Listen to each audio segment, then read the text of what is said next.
Do you like music like this? Great music all the time. Or like this? The music you love. Maybe this. Great music that makes you want to turn up the volume loud. Or life track like this. Especially where human life is concerned. Surely, sooner or later, people will realize that lives actually matter. Then you're in the right place. Keep it locked to World Jam Global, where music is harmony. Music 24 hours a day, 365 days a year. Yeah, you're my World Jam.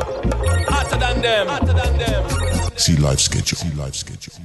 Welcome to WorldJamRadio.com, where music is harmony. Our DJs transmitting from around the world. We provide ourselves with a mix of range of music and talk shows. We interact. Our chat room, allow members to interact with live DJs. We are available in all platforms, including TuneIn. We promote new talents, so please feel free. Send your demo to info@worldjamglobal.com. And if you didn't know, we welcome all new DJs who want to join our diverse team from any part of the world. So get connected, lock in. I want to say a big good evening going out to all of our guests, listeners and audience right across the globe tonight. Saturday night time is 6 o'clock. It's time for another edition of Issues Today on World Jam Global Radio. Already did my time. And we got a hot debate lined up for you tonight. My guest tonight will be George Bearwood, or Bearwood. I'm sure he's going to correct me on how I pronounce his name when he does arrive. I paid for my crime. Already did. I normally get these things wrong. I paid for my crime. Already did my time. I paid for my crime. As we kind of head towards the Christmas shutdown, I think the show will be down for 2 weeks over the Christmas period. I didn't really care about the system. But don't be lost, don't be sad. We'll be back in the new year with a brand new lineup. I was too young and foolish to stay in school. I learned my lessons in the streets. There was not a man I couldn't beat. I was good with my hands and very quick on my feet. I was swimming in women. I had girls all over the street. I was getting money. Life is so sweet. Now things have changed. The whole game has been rearranged. I'm a changed man. Don't need no gun in my hand. It ain't about being no gangster. Life is too short to spend it all in jail. Trying to cope with this living hell. Already did my time. I want to say good evening to all of you that have joined in and line up on the chat room. Already did my time. I paid for my crime. I'll be interviewing George Bearwood very shortly. Want to sign into the chat room, ask any of your questions. I paid for my. I'll be too pleased to answer. Already did my time. I paid for my crime.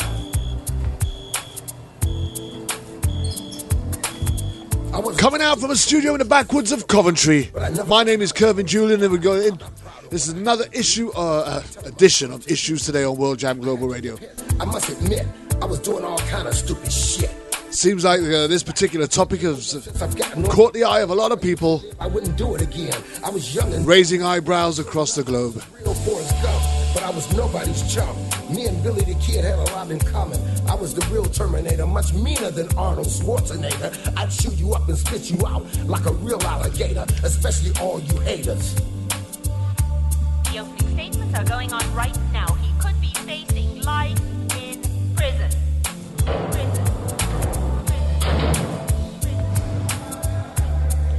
Kind of looking forward to what we're going to have to talk about tonight. Pay for my crime. And if you want to join us, don't forget we're going on www.worldjamglobalradio.com. You can also join us on the TuneIn app if you have a smartphone. Just look up World Jam Global Radio. Going out live right across the world on the internet. And also, if you have digital audio broadcasting. I paid for my crime. I'm trying to get this felony off my back so I can get my life on track and have the right to vote and live like an ordinary citizen again. This is my message to all of my friends in the pen, statewide, worldwide. There was not a man I couldn't beat. I was good with my hands and very quick on my feet. I was swimming in women. I had girls all over the street. I was getting money. Life is so sweet. Now things have changed. The whole game has been rearranged. I'm a changed man. Don't need no gun in my hand. It ain't about being no gangster. Life is too short to spend it all in jail. Trying to cope with this living hell. Already did my time. I paid for my crime. Already did my time. I paid for my crime. Already did my time. I paid for my crime. Already did my time. I paid for my crime. Already did my time. Okay. My crime. I was a drug dealer, sold more drugs than Superfly, but I never got high on my own supply. I'm not proud of what I had to do. That's why I'm telling my story to you and you. I had to repent, I must admit, I was doing all kind of stupid shit. Now sit back and think it over since I've gotten older. The life I used to live, I wouldn't do it again. I was young and dumb, my brain was so numb. I was a real Forrest Gump, but I was nobody's chump. Me and Billy the Kid had a lot in common. I was the real Terminator, much meaner than Arnold Schwarzenegger. I'd chew you up and spit you out like a real alligator, especially all you haters. Already did my time, paid for my crime. Already did my time. Already did my time. I paid for my crime. Already did my time. The opening statements are going on right now. He could be facing life in prison. Well. Well. 2008, a young lady, in the heat of an impassioned argument, found herself Trying to cope with this living hell. arrested and charged. Yes, I am. Yes, I am. Yes, I am. Yes, I am. Yes, I am. Trying to cope with this living hell. This living hell. This living hell. This living hell. Already did my time. I paid for my crime. Our Father who art in heaven, hallowed be thy name. Thy kingdom come. And a horrible story began to unfold. As it is in heaven. Today, Give us this day. sympathetically and very sensitively, And forgive us our we're going to try and trespasses as we forgive those unravel this story who us with the information we have available, into temptation, but deliver us from try and put a different light on the subject. the power, the glory, forever and ever. Amen. Pay for my crime, pay for my crime, pay for my crime, pay for my crime, And let's see what we can come up with. pay for my crime. All those drive-by killings, stop them. It ain't about nothing. So, without no further ado, let me introduce my guest, the one and only Mr. George Bearwood. Bearwood. Please correct me, whichever way you want me to pronounce it, sir. Hi, George. Hi, Kevin. Hi, Kevin. Good evening. Hello, good evening, sir. Good evening. Yes. It's a big case we're looking at today, so we may not be able to cover everything. Well, we're going to do our best. I can tell you that the chat room is very busy. People are trying to log on and log in and get involved. This is an exceptionally high-profile case. I would say possibly the highest-profile trial of the last 10 years in the United States, in my view. So a lot of people are talking about this case. Before I start, I'd like to just say this is a tragic case, of course. We've got a young man dead, and a young woman locked up in prison, sentenced to spend the rest of her life there and to die in prison. Let's make no bones about it. I mean, for me, there is a family who's mourning the loss of a loved one, and we understand that, we support them in their grief, and no one's going to try and take away from that, whatever the circumstance. But for me, working in wrongful convictions and miscarriages of justice for as long as I can, or as long as I have, I know for myself if I'd want to be venting my anger at the right place, at the right person, for the right reasons, and have a better understanding of what took place, and not have people unnecessarily suffer if they don't have to, if that makes any sense. So yeah. I don't know the entirety of this case, and I'm picking things up as I go.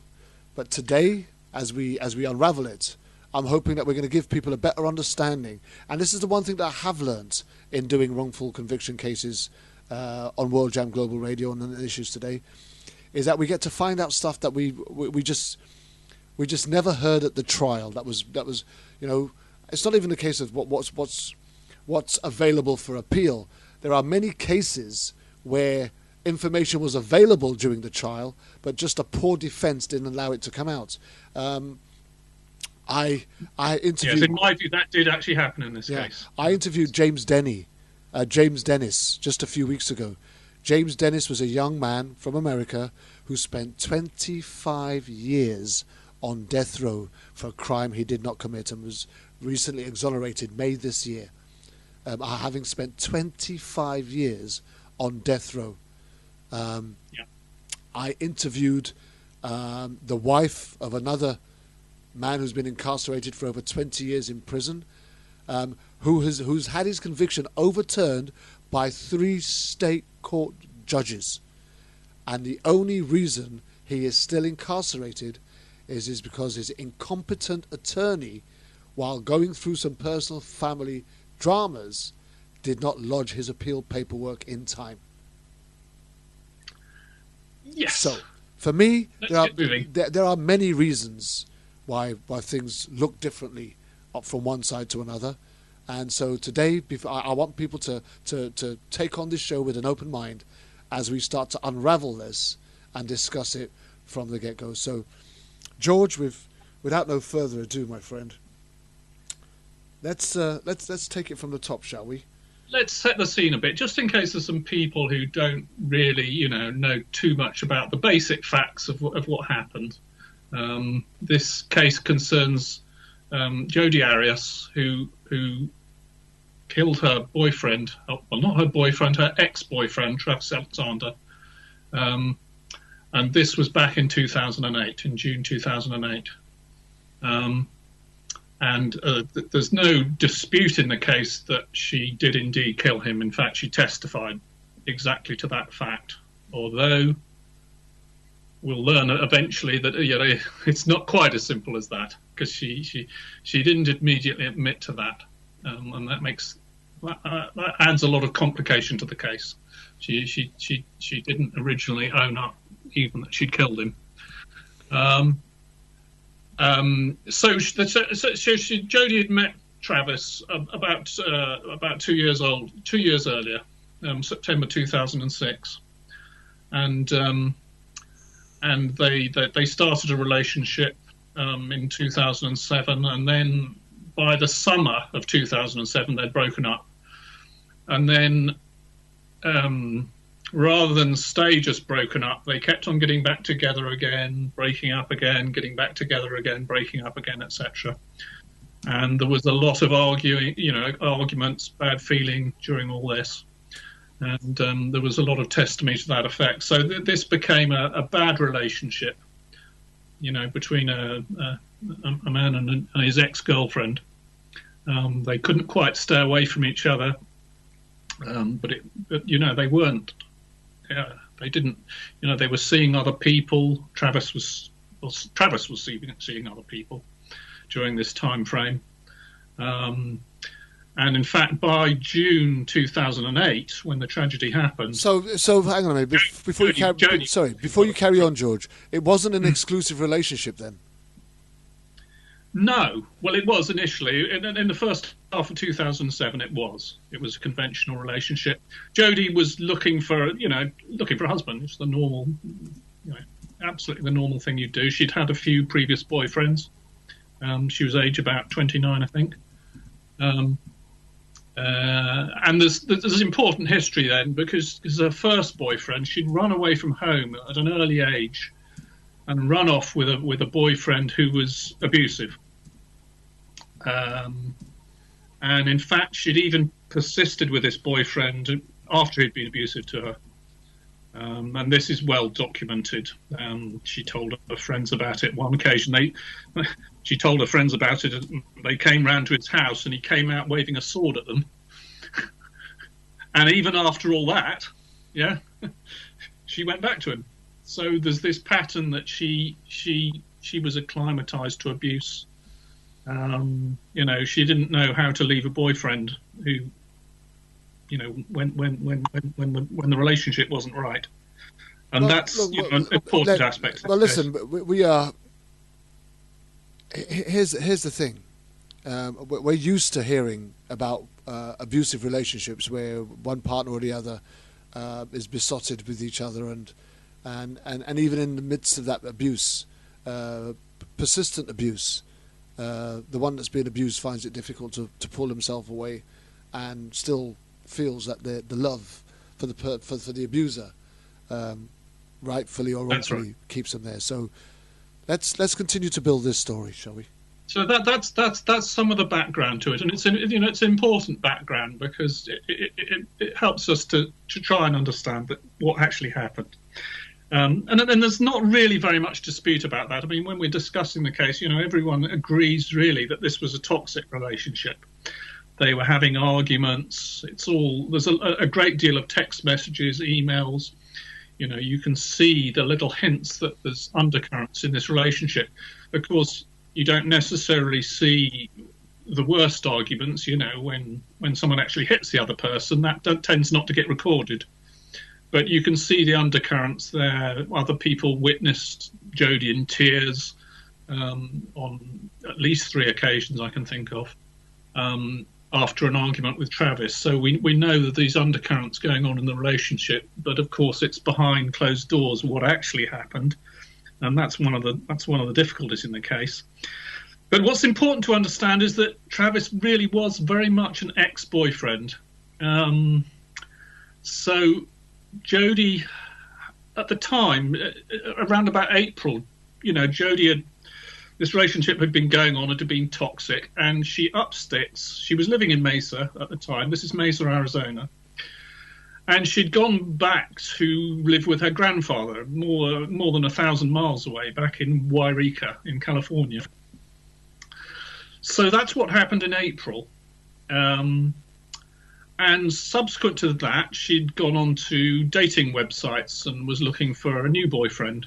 And in fact, she'd actually struck up a bit of a relationship, just online, with a man called Ryan Burns. And then around the end of May, she set off on a road trip in a car. In fact, she hired a car. That's a slight complication here, because her own car wasn't very reliable.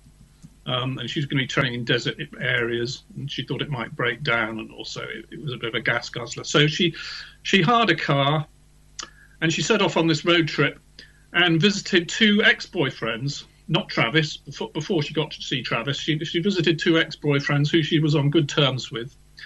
This is not the ex-boyfriend who she ran away from originally, who abused her. This was 2 other ex-boyfriends. And she visited them in Monterey, which is Southern California, towards the south of California, I think. Would you say that the visit to those 2 boyfriends had any significance?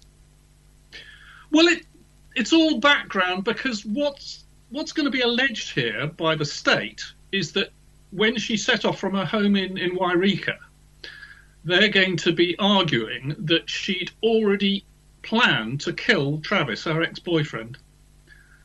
Okay, so this is the state's case, and when you look at it from a motive point of view, there really is no reason that she would suddenly have decided to go and murder her ex-boyfriend, who she'd left a couple of months earlier. I mean, they had continued to have contact with each other, very much so. They were still talking to each other regularly, maybe practically every day, and having arguments, in text messages and things. So this toxic relationship had been continued online, if you like. But still, nevertheless, she was looking for these other boyfriends. She'd found this man called Ryan Burns, who lived in Salt Lake City. And the sort of geography of this all becomes actually quite important. So she'd gone south down through California to, I forgot, Monterey area, where she'd met up for a night with these 2 old boyfriends, had some time there. Then the next day she did a bit of shopping, etc. And let me just ask this question, because it's just come across my mind. So sure. that particular night she visits prior to visiting Travis, she visits 2 other ex-boyfriends. So that's right. That night, as far as we know, at least 3 ex-boyfriends. How long had she been away prior? How long had she been away prior to this visit? Well, away from Travis. Away from the area that she's visited these 3 boyfriends, because you don't. About 2 months. Okay, so I'm just trying to put myself in her head. She'd left Mesa about 2 months earlier. Okay.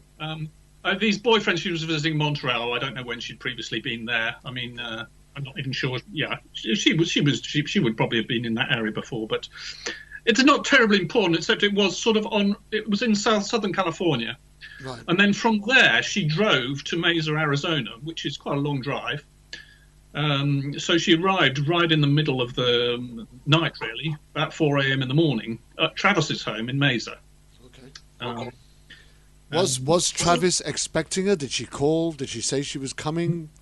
Yes, although that can't really be proven beyond any doubt. So some people, let's try and be factual. You say yes. Where do you get your yes from?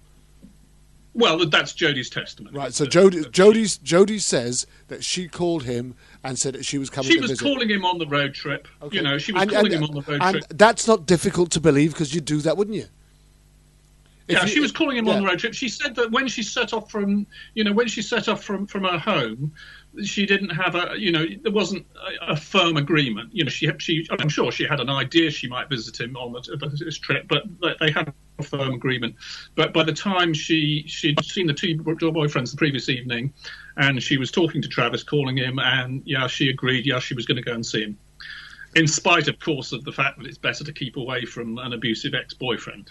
And this was a bad, toxic relationship, but still, it's the usual thing. She was still in love with him. She thought now they were ex, the abuse would have stopped, or they were just going to be friends. All this stuff.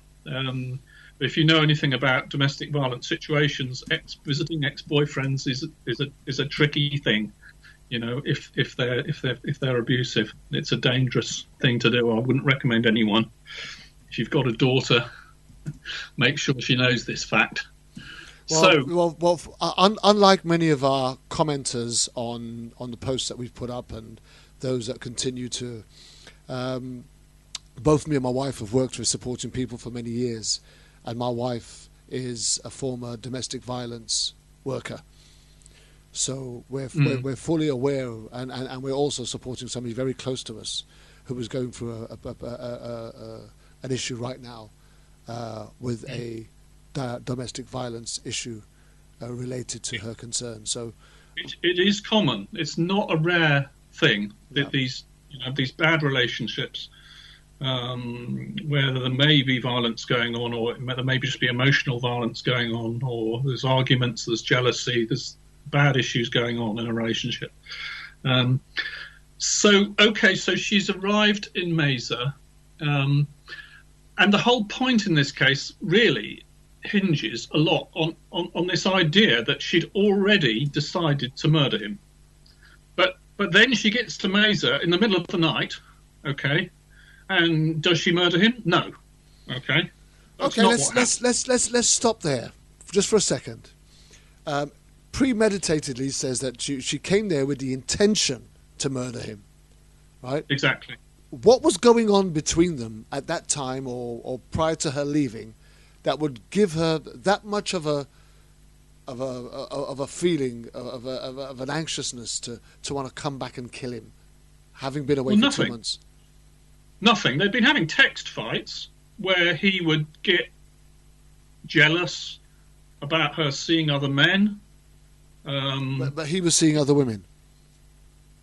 Yes, and it wasn't an exclusive relationship. Not actually in June 2008, but he was trying to see all sorts of other women. He had been seeing other women at various times, and he was in contact with a lot of women all at the same time. That's sort of definitely part of the evidence. But no, I mean, that's the whole point really about this case. This is why I think it's so.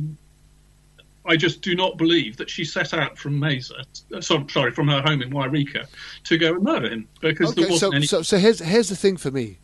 during the trial, at any point whatsoever, did the prosecution lay out a case for why Jodie would leave where she was and travel all of that miles to come and kill Travis? There was a suggestion. Okay, there was a suggestion at one point, but I think it actually fell apart during the testimony. But there was a suggestion that Travis was taking another woman to go to Cancun. Okay. So this is like, I don't think they actually proved that Jodie even knew that he was taking this other woman to Cancun. And the other woman wasn't a girlfriend anyway. In fact, she said, well, I'll go with you, but it'll be as friends. It wasn't a girlfriend relationship even. So Travis didn't have a girlfriend at this time, other than Jodie as an ex-girlfriend. Okay. So this sort of jealousy motive doesn't gel, that she killed him because she was jealous that he had some other woman, say. I mean, were there any suggestions that she was mentally unstable? Well, something came up in the trial. The prosecution want to argue that she's got borderline personality disorder, which is not a precursor to being murderous anyway, even if it was true. And no, but what it would do is it would give an insight into what the possibility. It was a disputed diagnosis. I mean, she was having mood swings. You can see she was having mood during the relationship with Travis, and I mean, she was getting depressed and then elated. So you can see that going on. But I mean, I say that's just because there was this very toxic relationship going on where they were breaking up, having arguments, then getting back together, all this normal stuff. Okay. That I think we're all, if you know anything about domestic violence, you're reasonably familiar with this sort of toxic cycle that can happen with ex-girlfriends, ex-boyfriends breaking up. I mean, in fact, Travis had a history of doing this as well. He had another girlfriend before who he was breaking up with. In fact, two girlfriends he broke up with, then got back together, so there was all this pattern of unstable relationships that Travis had, never mind Jodie. Okay, let's try and look at some of the points that you've raised just from this first section that we're dealing with. We're talking about the possibility of abuse and the toxicity of the relationship. What evidence, if any, was presented, factual, that Travis was abusive to Jodie, if any? Well, there's things like text messages. Or there's things Jodie wrote in her diary. She said, one day he was. No, I'm trying to just remember the words she used. He was. I'd have to look it up, but extremely mean. Obscenely mean, I think was what the word she used. And then he was very sweet to me, and we all made up, and it was so easy to forgive him. Okay. So that was one thing. And then only a week before, you can see this very abusive text message exchange. And there was a domestic violence expert who testified about this. And she diagnosed that he was abusing her. In fact, the jury foreman who found her guilty agreed that she'd been emotionally abused. He was calling her all sorts of names. He was obviously showing jealousy. He was asking her, has she been seeing another man? And Jodie was sort of demurring a bit about that. And it's all you can read a lot of these text message exchanges, and there was extensive testimony about this. The domestic violence expert, I think she testified for at least a week.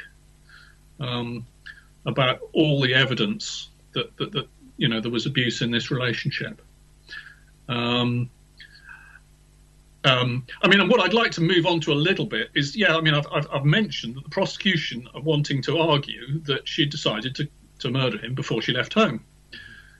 And this is where I think people can very easily lack perspective on a case, because you can twist things, basically.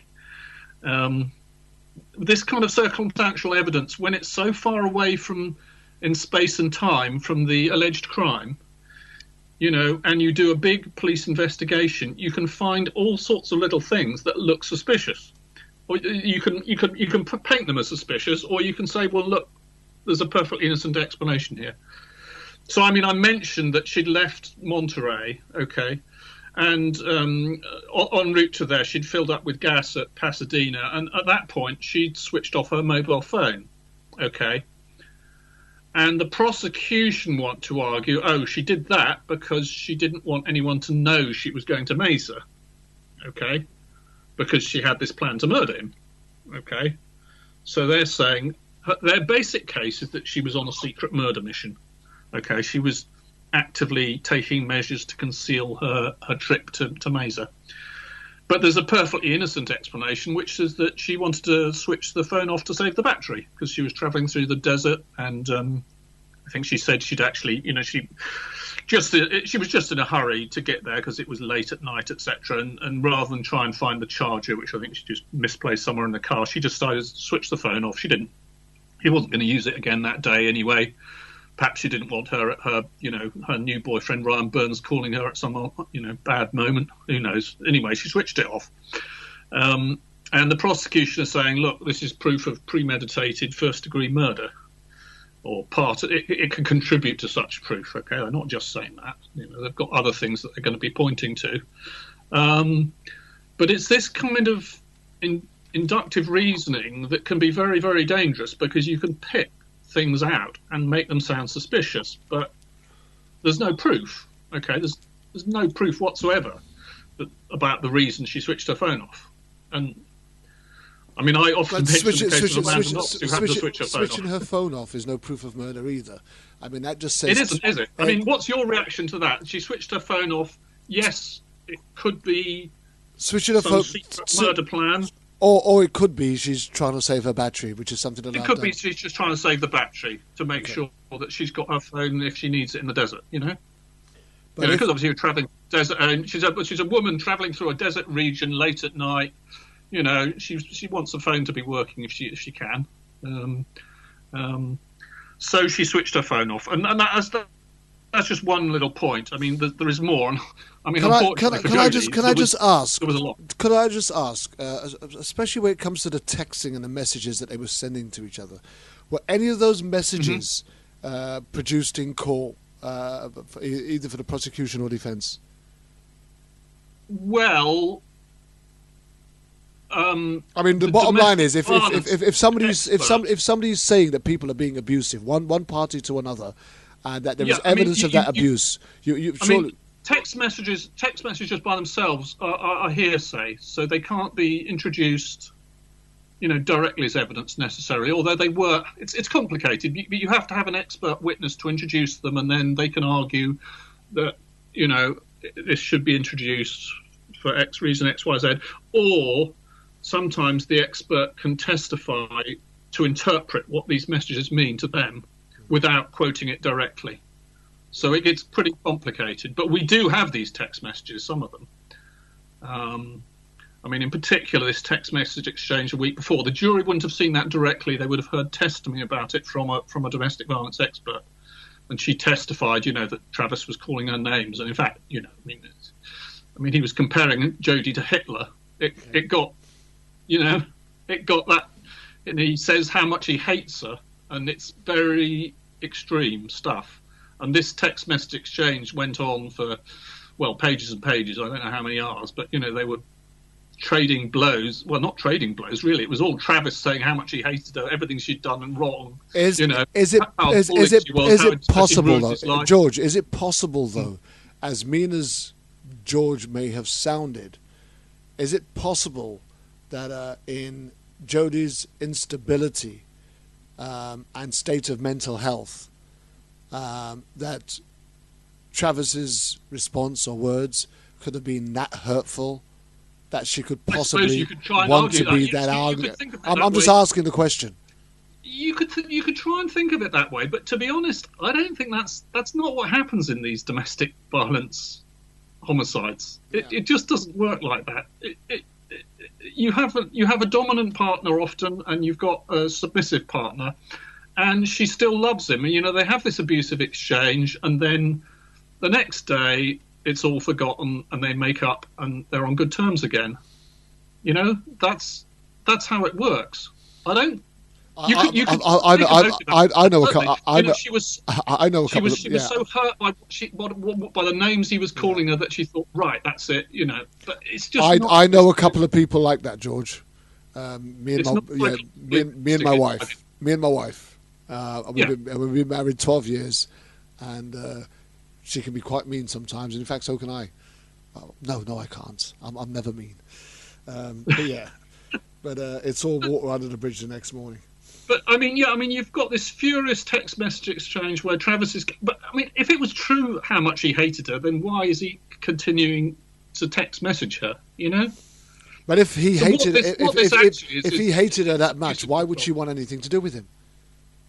Yeah, and I mean exactly. I mean, if this is a case of two people kind of still being in love, you know, still being deeply attracted to each other. I mean, it was sort of an emotional and sexual attraction, I suppose, and they find it hard to stay away from each other because of the, you know, how good it is when they're together. Can I just interject with another question quickly? Was there ever any evidence of drugs or alcohol involved in this relationship? No, absolutely not. On either side? No. Travis was completely teetotal, as far as I know. He was a Mormon. Okay. And I don't think there's any evidence that Jodie had. You know, there's absolutely no evidence of any drug use whatsoever. No. Okay. Which is, I mean, interesting but it's not a drug case for a change. That's one thing it isn't. So I mean, there was the trouble for Jodie was there was other. I mentioned switching off the phone. There was other circumstantial evidence, and some of it was quite persuasive. It gets very complicated, but there's this great issue of gas cans, and we have to go into it a little bit because I have to lay out to give people some idea of what the prosecution case was, and this was, you know, the phone wasn't the major point the prosecution was arguing by the end of the case. His major point was these gas cans. Now, what she did is one of the ex-boyfriends, Daryl. Oh, I've forgotten his other name. Daryl. She'd previously been travelling in the desert with him, and when they did that, they used gas cans to just, you know, have some extra spare gas in case, you know, you run out of gas or you get lost or there's a gas station that's closed or you want to travel at night and the gas station's closed, all these sorts of reasons, just as a precaution, because if you run out of gas in the deserts of, you know, Arizona, Utah, etc., they're pretty lonely places, and people do sometimes die because they get a bit lost. You know, you could be lost and just not be able to find your way anyway. So if you run out of gas, you're in terrible trouble. So he taught her this thing to carry spare gas, and he had 2 gas cans. The gas cans he used to use for this very purpose. So Jodie rang him up and said, you know, I'm travelling to Utah, which is where Ryan Burns, her the boyfriend, you know, the new boyfriend, was living. And she said, yeah, can I borrow your 2 gas cans? You know, I'm doing this big desert trip. You know, just while I'm visiting, you know, I'll pick up. So she picked up those two gas cans. He gave her the 2 gas cans. And one of the things that never came into evidence, incidentally, is whether they were empty. And that will turn out to be very important. And we don't know if they were empty. There's no testimony on whether they were empty. And then what she does is she's in Salinas, which is between Monterey and where Travis lived, and she goes to Walmart and she buys a 3rd gas can, believe it or not. And you might say, well, that's very odd. Why does she need 3 gas cans? And the answer is that she testified at trial that she then changed her mind and decided she didn't need the 3rd gas can after all. Which was pretty understandable. Maybe, you know, she didn't really need that many, or maybe she thought she wanted one of her own. I don't know what she was thinking originally. But anyway, she decided she didn't want the 3rd gas can. And she testified that she went and took it back to Walmart. And that was that. And this turns out to be very significant to the prosecution case, because the prosecution case is that she wanted to have 3 gas cans to travel all the way to Mesa, all the way back out of Arizona, and get back to a sort of alibi route, if you like, to go and see Ryan Burns. so sort of nobody would know she visited Mesa. So this is the prosecution case. This is the core of the prosecution case. This is what the prosecutor argued over and over and over again during his closing argument. So this is his proof. Now, Jodie, as I said, just explained, Jodie testified in the middle of the trial. It was a surprise. You know, she suddenly said, "Oh, I returned that third gas can." The prosecutor obviously didn't believe her, and he contacted Walmart.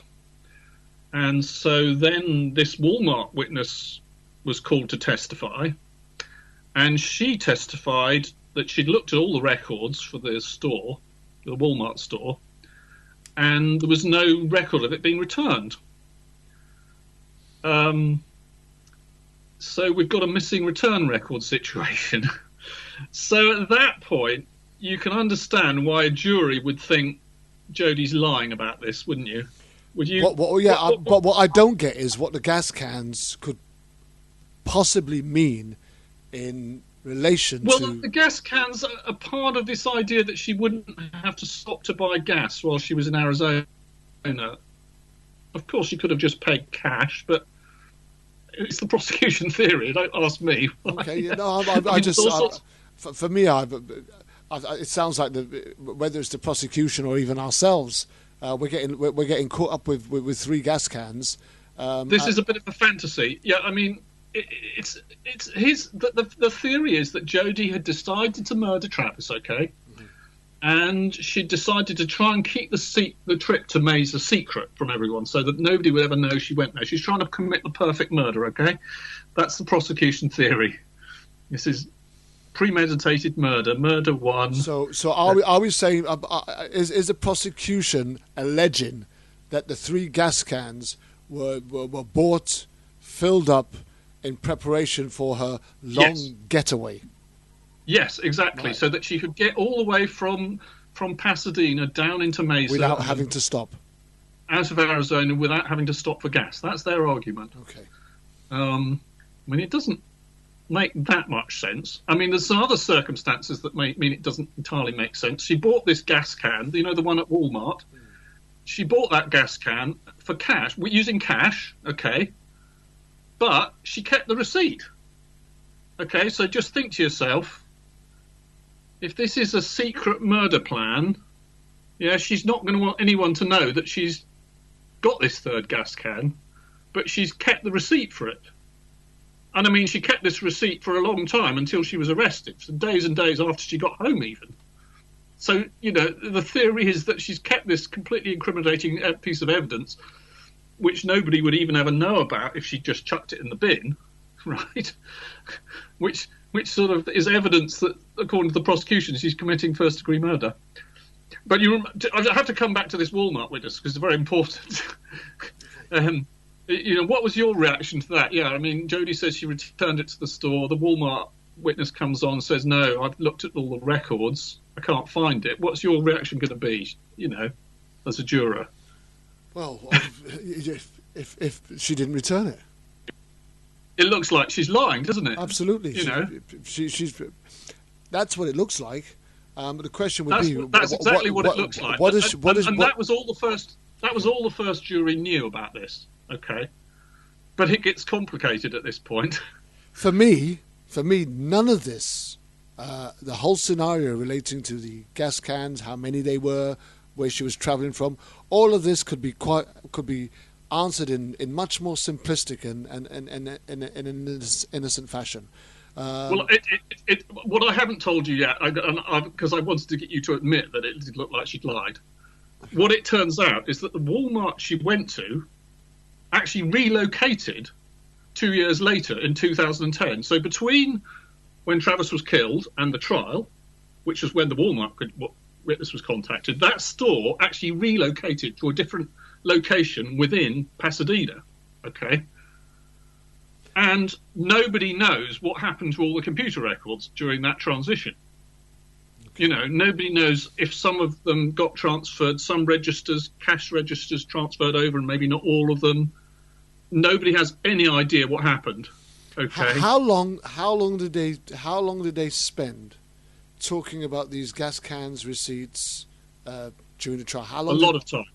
During the trial, a lot of time, yeah. Because I could actually understand why a jury would be absolutely bamboozled by the end of this. I mean, nobody would guess that this Walmart store relocated. It never came up in the first trial, or that there was nobody even asked the question, did you check if the records were complete? You know? Okay. So what you should have had there was a proper forensic, a forensic accounting witness, or I don't know what you call it, somebody who was an expert or a computer expert on the accounting system who could go in and validate that these records were complete, okay? I don't know, compare it to the daily sales totals or, look at in real detail. What they actually had was like just a store security clerk or, like a store assistant. In fact, in 2008, she was actually working folding clothes at Walmart. She wasn't an expert. She'd moved obviously on to, by 2013, she was working in the relocated store as some sort of credit check person or something, but quite not a senior level employee, someone who's, just doing a regular job. Here's a $1 million question. How significant is the return of one gas can? Everything hinges on that. Okay, that was the absolute nail of the prosecution's case. It all hinged on that. That was what they had. I mean, there were some other things you could point at, but they've all got innocent explanations. She for instance, she when she hired the car. You remember I told you she hired a car? Yeah. And the first car she was offered was a red car, okay? And she said, "Oh no, I think I prefer to have a white car, please." So is that evidence of premeditated murder? That's this case that I say is so incredibly unlikely and makes no sense. No, it's not. She could have just thought. A lot of people think that if you're driving a red car, you're more likely to get stopped for speeding. I mean, the prosecution want to argue, a red car will be more conspicuous for a visit to Mesa. It's things like this they're arguing is evidence of murder. There's a whole list of points. Many weeks beforehand, something like 6 weeks beforehand, Travis liked her with blonde hair. Okay, so when she left Travis, she left Mesa. She went back to Wairika, and she changed her hair. She's not a natural blonde. You'll see some of the photos. She's blonde, but she's not a natural blonde. And she changed her hair back to brown. In fact, she dyed it brown because when you're blonde, you can't just. It takes a long time to just grow out, doesn't it? So she dyed it all brown. And they're saying that's evidence of premeditated murder as well, just because she changed her hair colour black. But, I mean, that was weeks and weeks before. So, when did she actually decide to murder him anyway? If, in this prosecution case, it's all incoherent things. And this sort of stuff goes on, and this is all cited as evidence of murder somehow or other. Okay, so let's. There's one big thing I haven't mentioned yet, is a gun.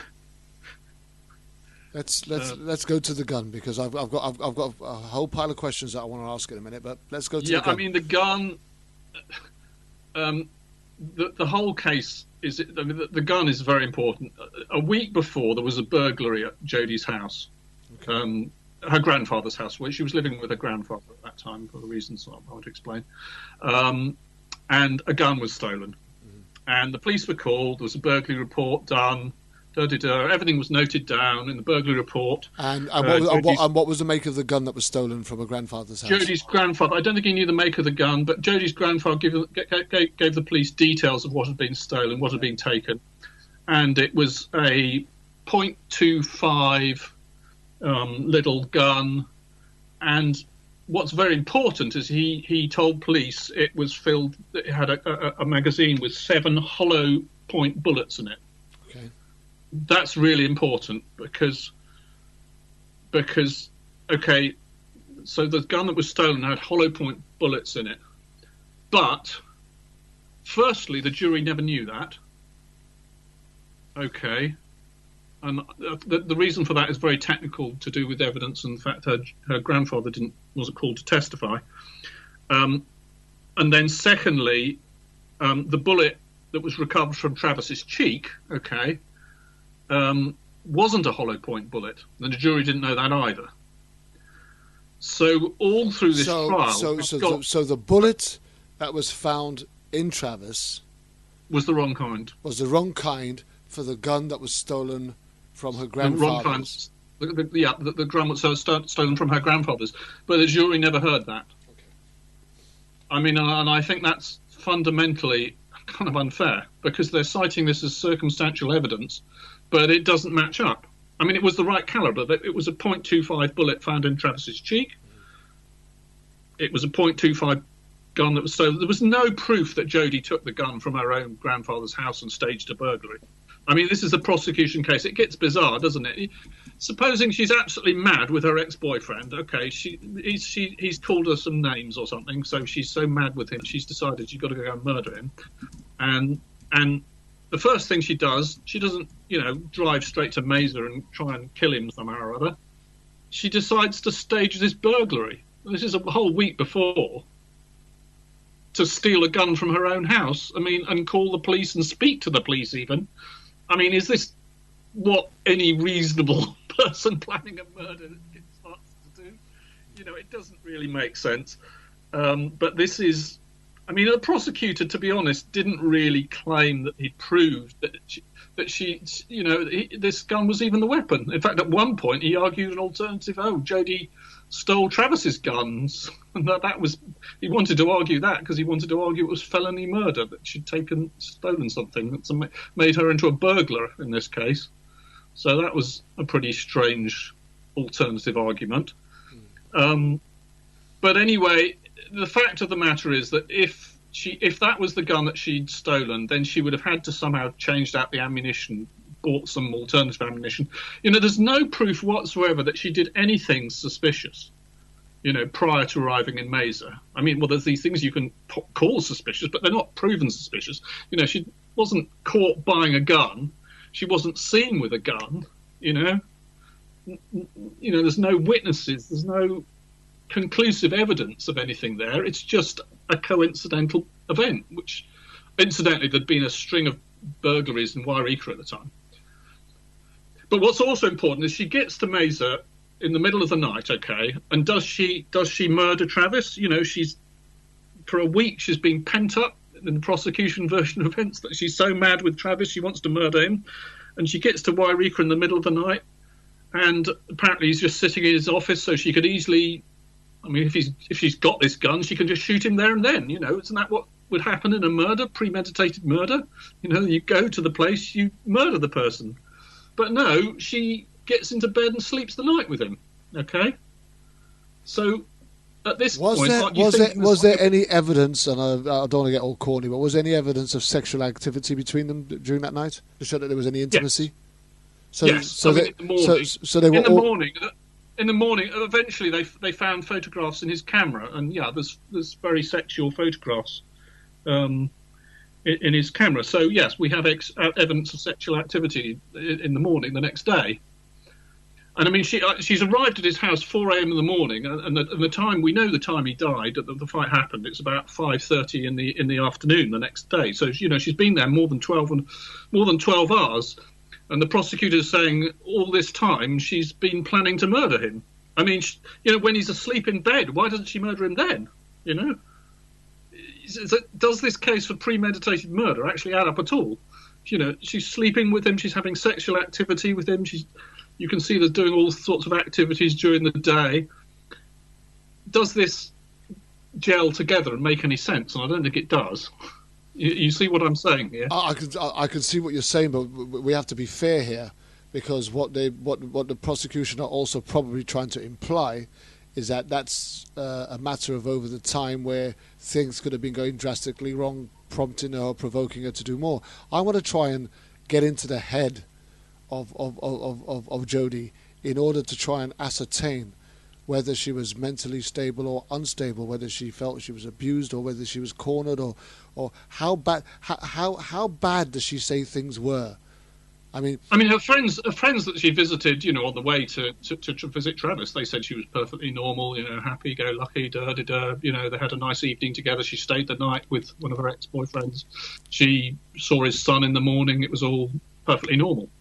Were any character references given on her behalf, family members or The family didn't testify. What witnesses the defence did call testified to the fact that they had been having these arguments, and Jodie had been in tears, for various reasons. I mean, there was one incident in September the previous year, September 2017. She'd gone on a road trip with Travis and two good friends, and at some point they stopped on the road, and Jodie got out to take photographs. Okay, and when she got to get back in the car, Travis drove off a bit, and I think he did that a couple of times to sort of kind of play a slightly sort of cruel joke on her. You see what I mean? So it's a mutual love-hate relationship, is what you're saying here. I need to finish that story though. Okay. But, I mean, the point is not that just that happened, but she got in the car and she says that's not funny. Okay, so there was a bit of an incompatibility then. But he then raised his voice and got very angry with her because she just said that wasn't funny. Okay, and then we've got half an hour, they're not speaking to each other anymore. So kind of it's like an eggshell situation where, even something really simple, and there was a similar thing on the trip when they left to go, somebody had taken some things out of her rucksack because they thought it was too heavy, and there was a sort of argument over that. Jodie found out and she was angry, she was cross about it, and then Travis had shouted at her and she'd gone upstairs and they'd been in tears, and these other two had witnessed all this going on. So if you can imagine if they're having these arguments when there's other people around, you can imagine what's going on when there's nobody around. Yeah. So there was all these witnesses. There was another witness who called immediately after Jodie left Mesa. She went and stayed with someone in a camper truck or something, just an older friend, not a lover or anything. And Travis called, and Jodie took the phone. She went outside, talked to him for 20 minutes, and she comes back in, and she's in floods of tears, extremely emotional, weeping, etc. So there's all this evidence that things were bad in the relationship, and Jodie was, on the receiving end of it. What she had trouble doing is she testified to actual physical abuse. She testified that on one occasion Travis had actually kicked her in a sort of, they'd had this slight argument, and he thought she was faking something, and he kicked her and it damaged her finger. And she does have a crooked finger, and that's one of the things that she can point to. And then she also testified on another occasion she was choked until she's unconscious. But of course, that was purely her testimony. Mm. So okay, so here we are. Excuse me. Here we are. She's travelled all the way down. She's got these cans of gas, and she's planning to travel through the day or night. After her premeditated murder attempt, she gets to his house at about 4 o'clock in the morning. They go to bed. They get intimate. They argue throughout the day, and then at some point... we don't know. Yeah, she's testified to what happened during the day. They did have a sort of they didn't exactly have an argument, but Travis got angry about a virus on his computer. Okay. But at some point while the two of them were in that home alone, so they finish up. He's killed. They finish up in his bathroom. Is the point? And we've got good evidence of this. I mean, we know roughly what happened because she was taking photographs of him in the shower, lots of photographs, and she explained that he wanted some photographs to go to Cancun with, etc. Okay, so we've got Travis in the shower. Jodie's taking all these photos. We've got, I don't know, probably 20 photos of him, taken over a space of quite a few minutes. And then we've got a very strange photo where the camera's pointing up at the ceiling. And you can just about see Jodie's hair. So she's, this is an accidental photo, okay? Okay. And she's testified to explain, well, she didn't explain that this is what it was, but I think we can infer what it was. What she said, she was, taking these photos. Travis is in the shower. She's taking all these photos. They're sort of meant to be sort of slightly artistic photos. She was a sort of into photography. And she said, I just turned and the camera slipped. It's quite a big, heavy camera. The camera just slightly slipped from my grasp, and I tried to catch it. Obviously, well, you would, wouldn't you? it slightly slipped. So she tried to grab at it, and what she's saying is, what I think's happened is that as she's tried to grab it, she's accidentally pressed the shutter. It's got a very sensitive button, and it's taken this strange photo pointing up at the shaft ceiling with her hair in it. Right. And what her testimony is at this stage is, she didn't manage to catch it. Eventually, it tumbled onto the floor, and this was the trigger that set Travis off, which sounds ridiculous, doesn't it? I mean, it's a camera. Okay, it's an expensive $1,000 camera or something, but I think I think we have to be careful what we dismiss and what we don't dismiss as characteristics for triggering people in issues, especially in relationships where there's anger. What might be important to some person might not be important to another. And that camera. I mean, one thing to say is the day just one really second, George. All that well. I'm just saying that camera might have meant the world to Travis. That might be his whole life in there. There might be. I mean, he just bought it. It was an expensive new camera. But I think it's more than that. It's everything cumulatively. They hadn't had a very good day together. Yeah. Travis had already got angry over this computer virus. Obviously, they'd been up at some ridiculous time in the night. He's under financial pressures. Jodie's off to see a new boyfriend, and I think that can trigger, feelings of distrust. You can see in the text message he's jealous about her seeing other men. That's always, a big thread through all this. And I don't know what happened what I'm struggling with, George, at this moment is if that they were exes at the time that she came down to visit him. She'd been away for 2 months, but even upon visiting him, he welcomed her in and allowed her to sleep in his bed, which suggests that he was okay with that. Yes, okay. Exactly. Exactly. This doesn't really sound like she's on a planned murder mission, does it? It's not compatible. I mean, these circumstances where I've initially looked at the case and I thought, oh God, she's guilty. She's brought this gun from her home and she's shot him. And then it was when I found out that she'd slept the night with him and they'd had this sexual activity, and I thought, hold on a minute, this is a bit. So what if she'd had the sexual activity with him, and later on that day, she found out that he was still going to go ahead with this other girl that he was going to go away with?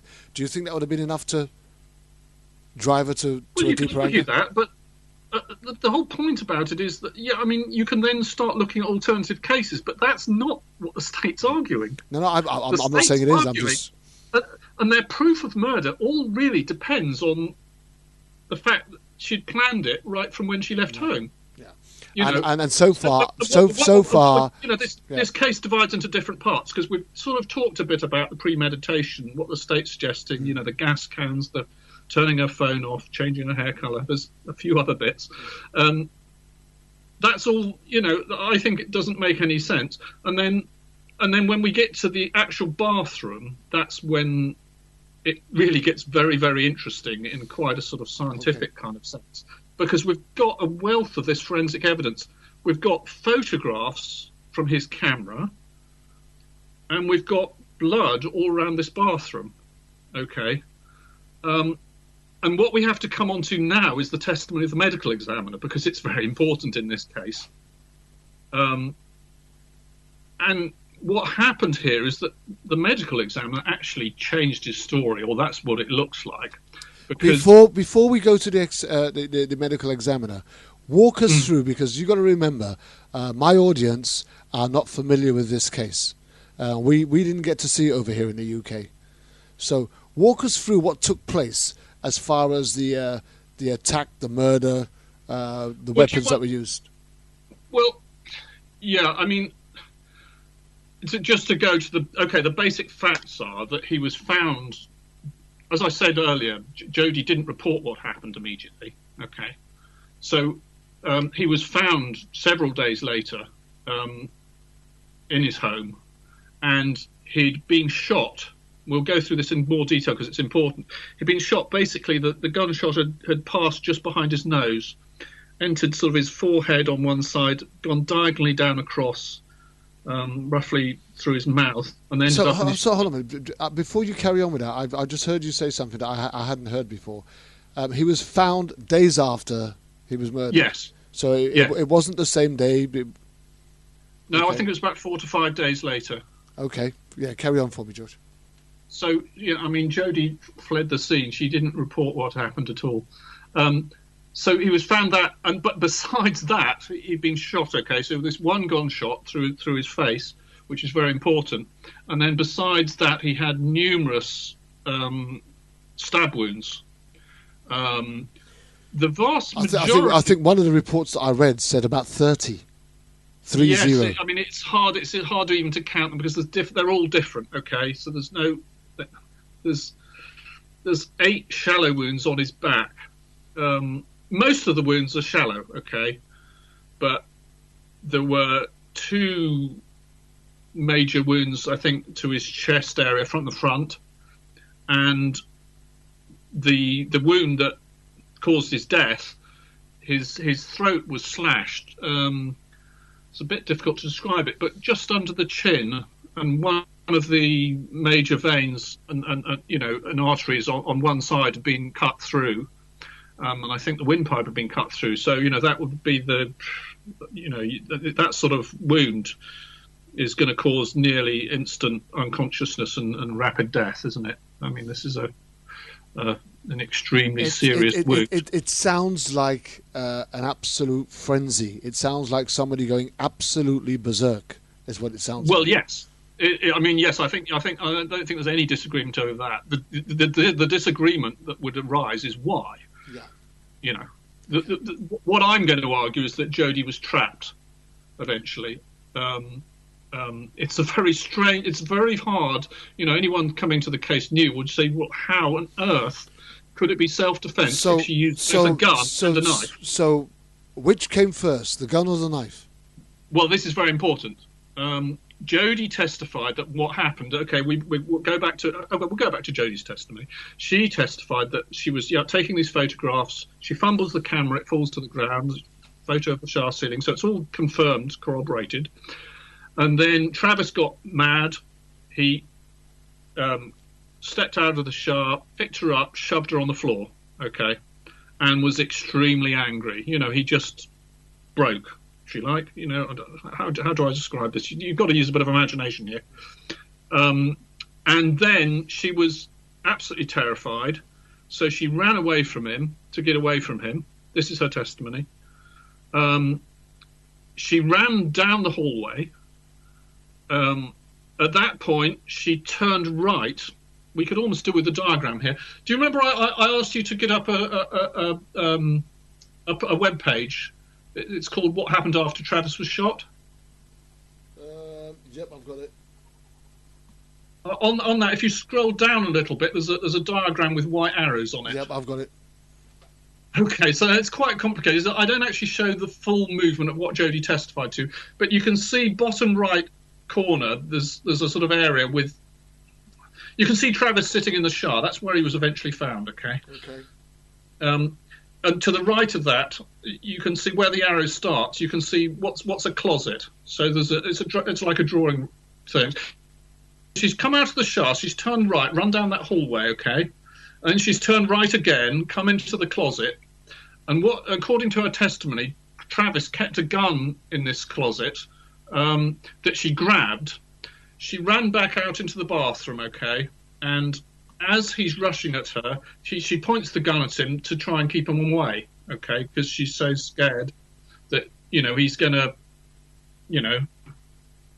do something to him. And then she testified that as he came towards her, she unintentionally squeezed the trigger, okay, and he shot. And you can explain the gunshot wound that he had, because if he was just coming to her and he had his head down and he, at the last moment, sort of tried to turn his head away, then you can see how he would be shot at that angle, because he was shot at a quite strange angle. So either his head was, charging towards her, or it's hard to account for that in other ways, and we'll come back to that at some point.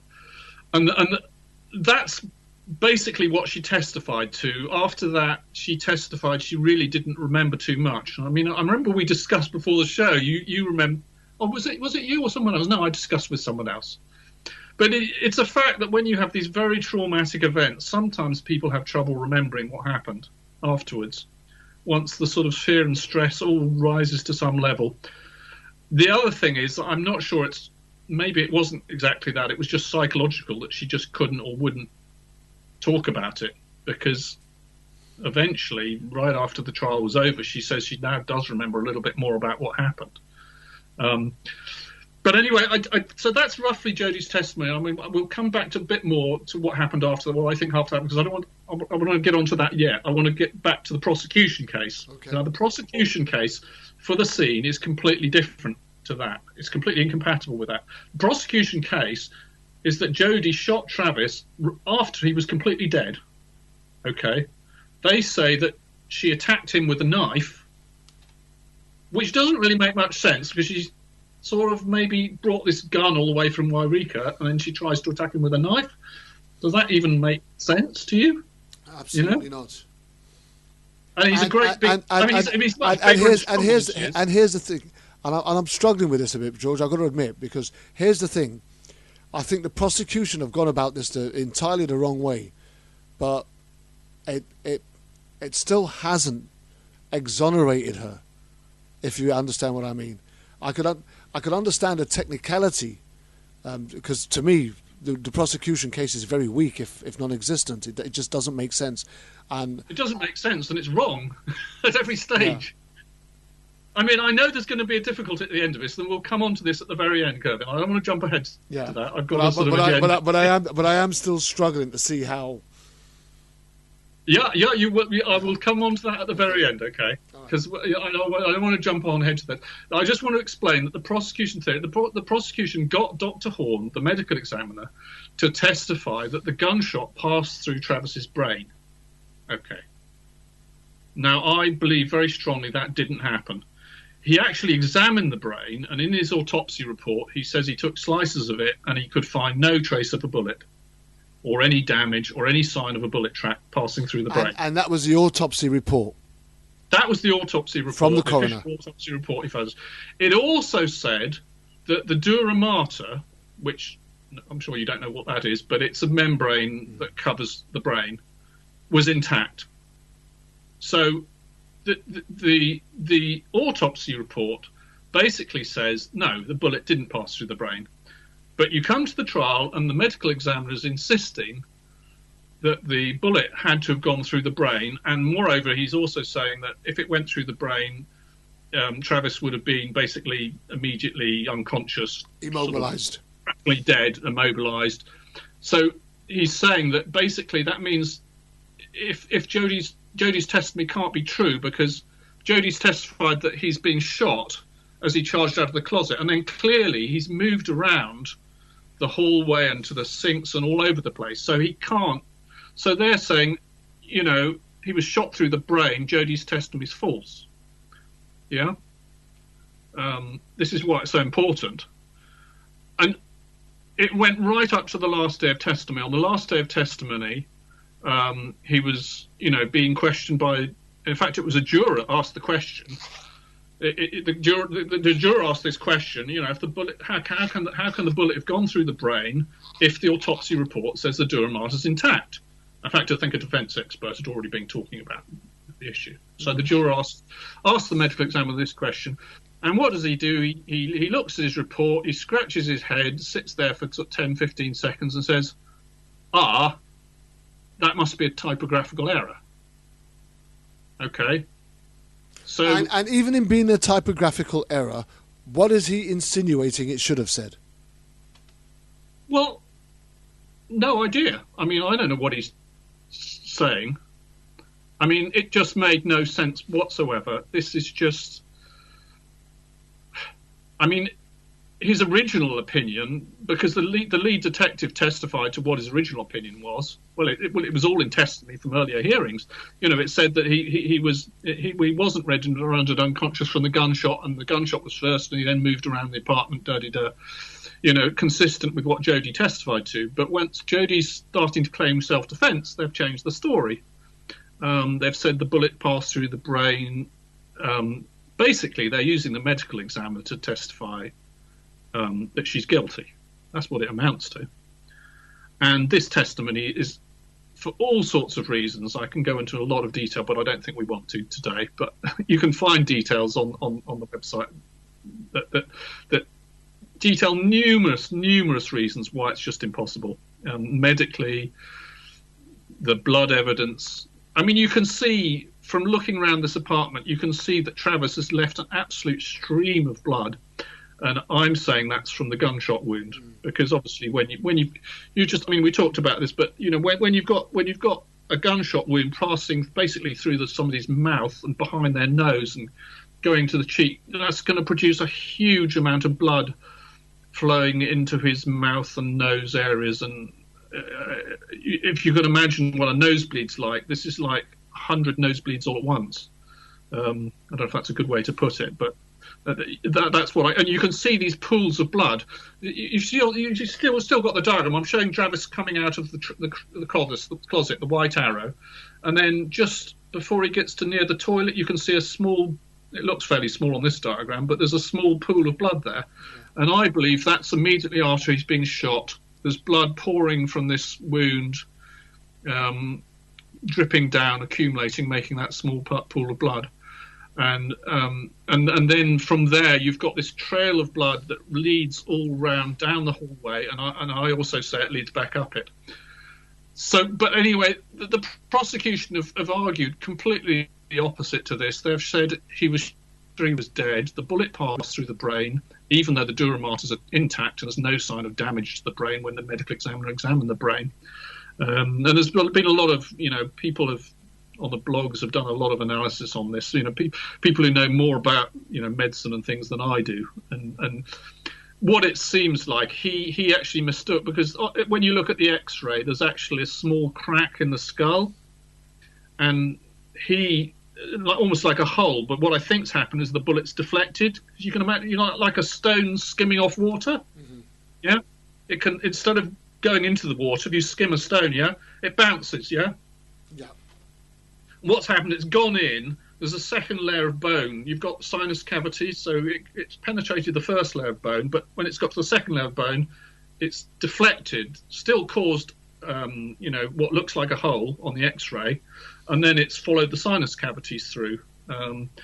And basically, Dr. Horn, the medical examiner, seems to have kind of, when he came back to look at his autopsy report and the X-ray of the skull, he's sort of, I mean, whether Juan Martinez, the prosecutor, Juan Martinez, the prosecutor, has kind of pushed him in this direction. Maybe he had this theory, but they've got together this new theory: the bullet had to have gone through the brain, based on what the X-ray looks like. You can imagine an X-ray doesn't show very much. An X-ray, you can't see that much, can you? You can see a bit of white marks here and there, and he's sort of drawn a straight line between the 2 points and said that's where it must have been. But it can deflect and follow a slightly different path that misses the brain entirely, and that would entirely explain what's written in the autopsy report. So, according to this scenario, he was shot first.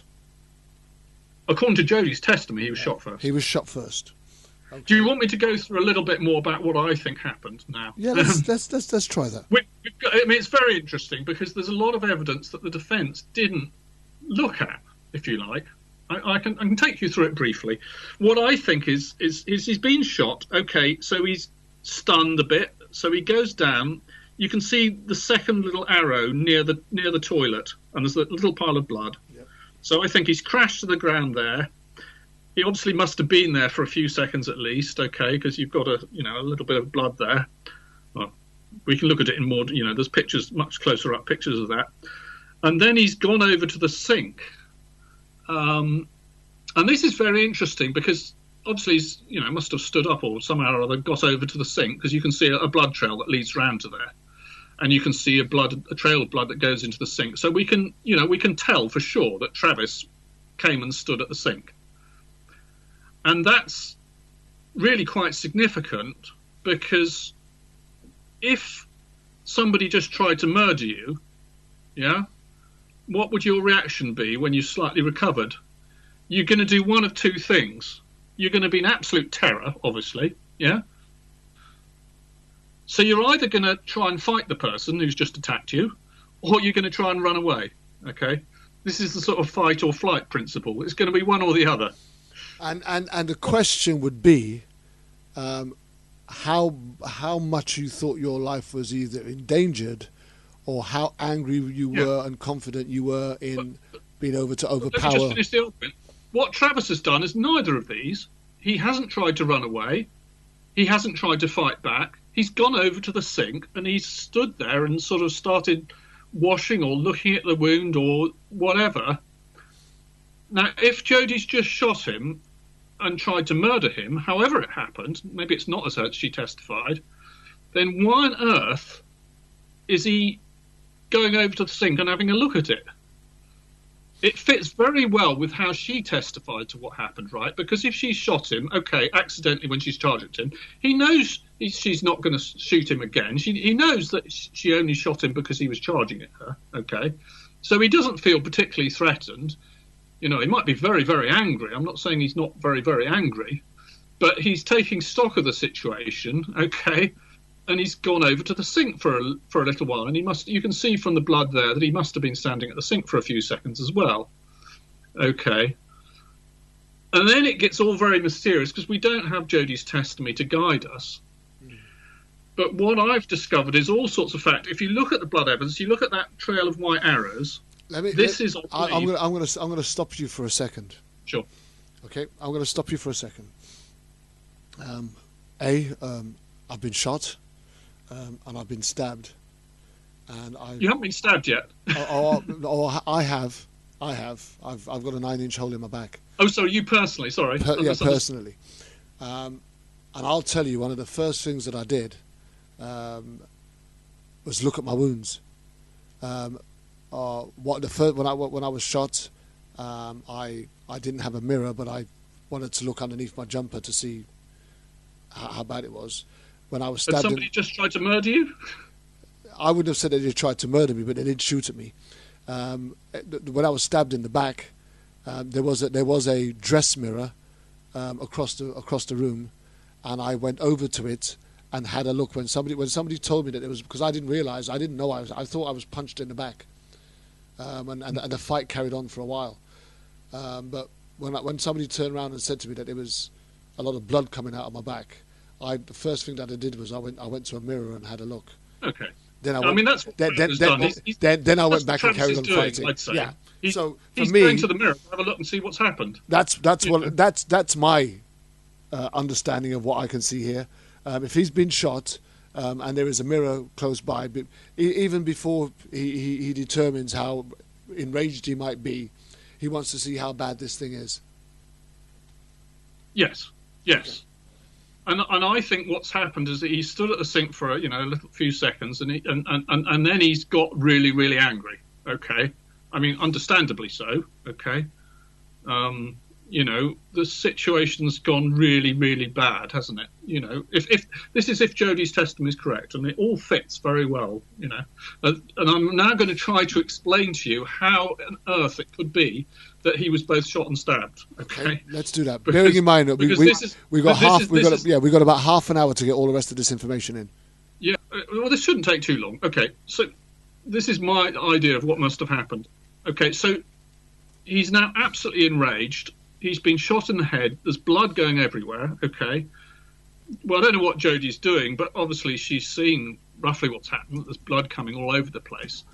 So, people are asking now, why didn't she just run out of the house, leave him to bleed to death or whatever? Well, I'm saying she could have done that, yes, but she's just shot the man she loved accidentally, yes. She's going to be extremely concerned for his welfare, as well as the fact that he's extremely angry and maybe wants to retaliate. Okay, she's got this major concern that he could be bleeding to death in front of her eyes, in minutes. So what I think happened is that she actually stayed around. And this is where, it becomes very strange, admittedly. But I think she stayed around for some reason. I can think of at least 3 reasons. She's grabbed the knife that happened to be in the apartment, and there's evidence that it was, but it's not proof. Either to defend herself, to stop him getting it, or to use it maybe to cut a bandage. And the crucial evidence, you can see that path she's taken. I think Travis has gone down, bled on the carpet. I think Jodie went into the linen cupboard to do something, because if you look at the evidence very carefully, you can see there's blood spatter inside that linen cupboard. And I think if there's blood spatter inside that linen cupboard, there must have been fighting in that location. And if you look at the blood trail, you can see that it ends up near this location. So I believe very firmly that this is where the final fighting took place, near or very near the linen cupboard. And, if you're going to take some theory of guilt here, why, if Jodie is trying to murder Travis in some sort of premeditated murder, is anyone opening the linen cupboard door? If you try and make scenarios that make any kind of sense out of that, opening that linen cupboard door, to me, is somehow evidence that something complicated is going on and Jodie's got some idea or plan to help him in some way. But at no stage did the defence observe this happened. They didn't point out to the jury, look, there's this blood spatter inside the linen cupboard. And then in an earlier photograph, you can actually see the linen door cupboard's shut. There's a photograph that points, it's taken by the camera at some point, that points towards the bathroom blinds. And you can see that at that point, the linen cupboard door was shut. This was never brought up in the trial at all. And I think, the jury haven't really been given a realistic picture of what could have happened in that bathroom. Has Jodie ever explained what was going on with the linen? Okay. She couldn't. What her testimony at trial was, after Travis was shot, he said, according to her, at some point he said, "Fucking kill you, bitch." Right. Okay, so that sort of fits. He's extremely angry. So that would account for why she wanted to pick up the knife in itself. If she wants to stay with someone who's trying to basically kill her, I think she's staying and she's watching him, waiting for him to calm down a bit. And then at some stage, for some reason, she's gone in the linen cupboard. That's what I believe's happened. She doesn't remember this. Although at the very end of the trial, after she'd been sentenced, or just on the day she's been sentenced to life in prison, she stated that she did remember a little bit more. She remembers that she can just about remember when she slashed his throat, and she stated then, this isn't evidence, this was at a sentencing hearing, that he was still trying to attack her. And I believe that to be the truth. I believe somehow or other she was trapped in that area of the linen cupboard. I don't know how. Was she standing up? Was she on the ground? What sort of position they were in? I can't tell. Because, there's limits to what you can try and infer from the evidence, isn't there? But you can see where that arrow trail leads. You can see you've got 2 big pools of blood. Can you see those 2 dark splodges? Yeah, absolutely. So, it sort of fits together. You've got splatter inside that cupboard. The door's been opened. I think Travis, obviously you've got another pool on the carpet. You can see where I think Travis had been for a while. So there's been quite a gap in whatever's going on. So he must have been there bleeding on that carpet for a while. And then he's left that and gone up to the linen cupboard. And that's where I say the final fight has happened.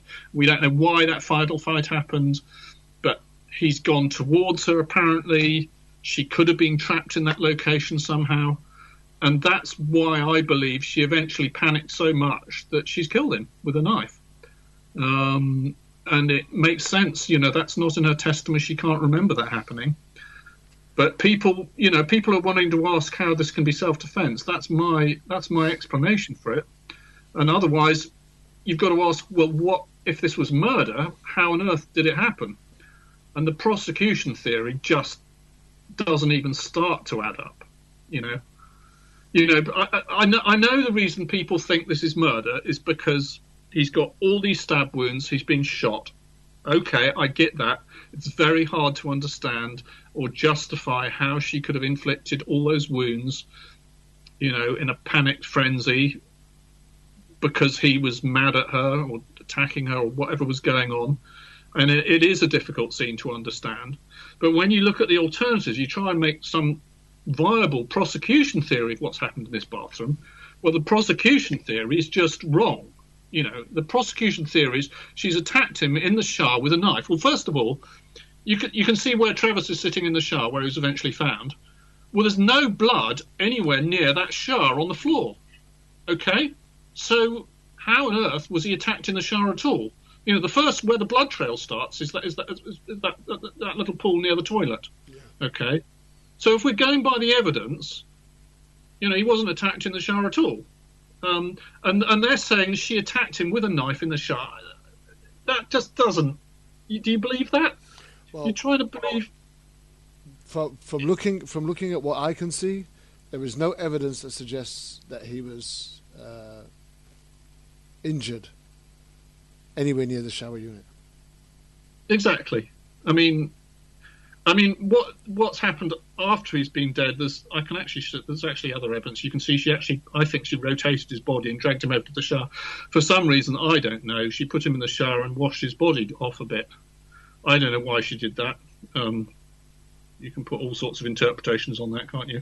And then there's all these things that happened afterwards that, you know, she didn't call 911, she didn't report it. Obviously, I haven't really explained the psychology behind that, but it's just possible. It was psychologically impossible for her to admit what had happened. You know, something to do with her personality. She couldn't stand up and say, I've just shot and stabbed my ex-boyfriend 30 times and slashed his throat. That wasn't an option for her to go and tell anyone that. And I think if you study cases of self-defense, it's not unusual for people to feel they can't report what happened in a situation like this, and especially in a situation as horrific as this, you know, obviously was. Okay, so let's just go with the theory of self-defense for a minute, right? Mm-hmm. So that's where we are, and I'm with you on that so far. So let's start looking at why it's been reported. That she altered the scene, she cleaned up, and she left without reporting that an incident. Well, she did leave without reporting. I mean, she did a few things that we couldn't infer that she did. And the cameras very oddly found in the washing machine. And could that also be the reason why it started to look more premeditated? So. No, not really. No, I don't think. I mean, I'm just saying if you're sort of like standing on the side, sitting on the fence, whatever, right? Mm-hmm. If you're neutral in this, and you're a juror, for example, so far there is so much evidence that suggests otherwise. So, what response did she give? What was her reason for why she fled? Why she fled and didn't report it? I would have to try and... I don't want to try and misquote exactly how she explained it, but she just basically thought her life was over.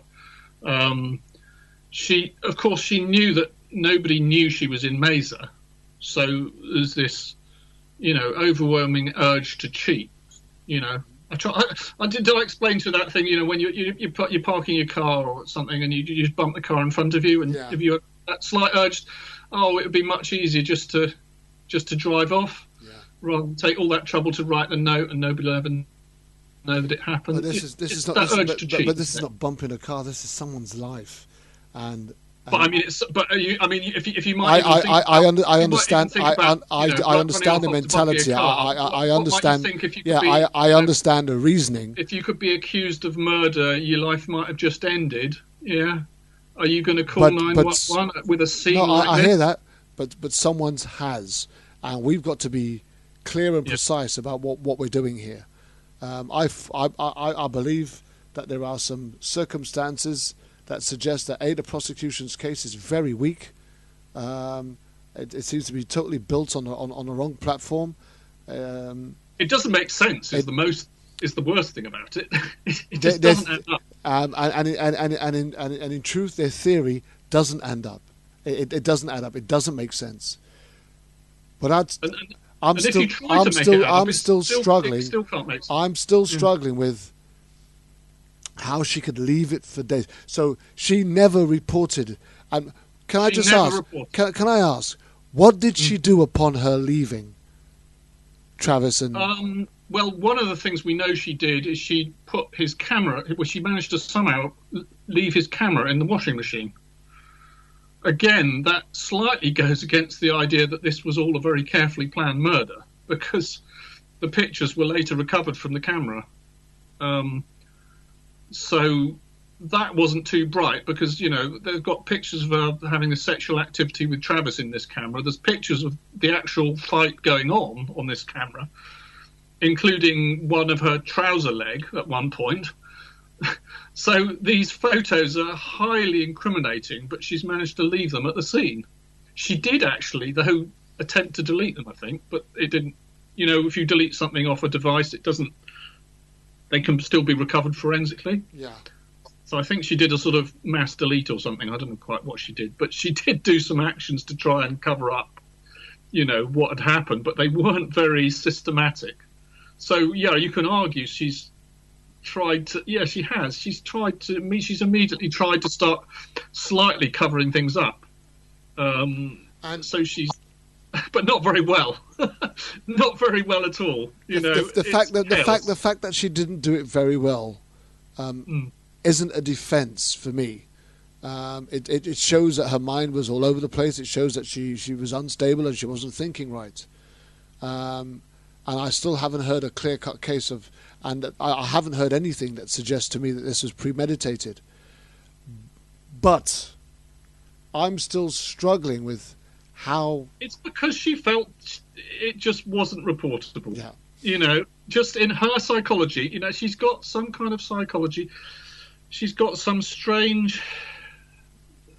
So for me, in the midst of all of this, I'm hearing that there must have been some real instability, some insecurity issues, some possible she had low self-esteem, some possible mental health related issue, and so people who have low self-esteem, it's a mental health related issue, and so therefore her thinking process, her cognitive thinking behavior.